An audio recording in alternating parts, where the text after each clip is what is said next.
I found that there's a number of reasons why people don't lose weight.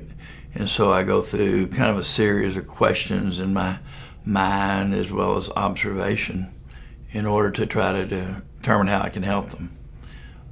What I find so many people, and one was like today, had been diagnosed with polycystic ovarian syndrome, and her doctor had put her on a medicine called spironolactone, which is good for lowering testosterone. But it was really interesting that there was no testing done to test her testosterone levels. There was no testing on her estrogen levels or progesterone levels. I feel that we need to do more testing and, selective testing, and not just shooting at it with a bunch of tests to raise costs up, but you can be specific on what you want to order.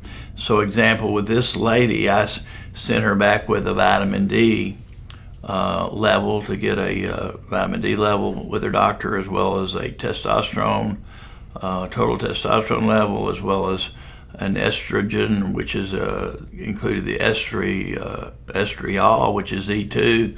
It's interesting to me, I would do the testing and then start the treatment and then retest later on to see if I'm being successful or not. Is the medicine or the supplement that I'm giving being effective in lowering the high testosterone level in this person?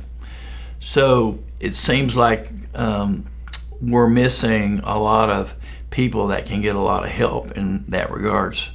Actually, there was another person that came in that for a different reason, for moodiness and some depression and instability, and I found out she's always had long-term acne problems, but nobody had ever been able to help her, even a dermatologist and some other specialties. I said, well, had they tried any antibiotics on you? And they had not ever tried any antibiotics. They had just done external facial creams, and she had some acne on her chest as well as her back. And so those things are some of the basics that you want to do. I had a person, it was about a year ago, that had been to 5 dermatologists, and she was 28 years old and had terrible acne problems, but she came to me for anxiety.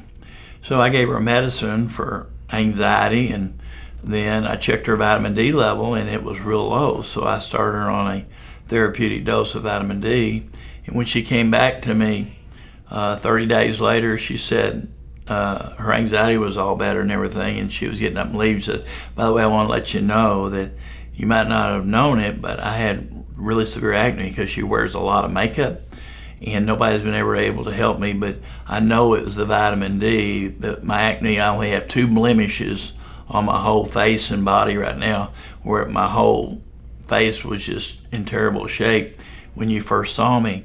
So in 30 days, to see the changes like that. So in anti-aging, I guess I'm including looking at the skin a lot more now, because that's important to people for their health and their well-being, for their self-esteem.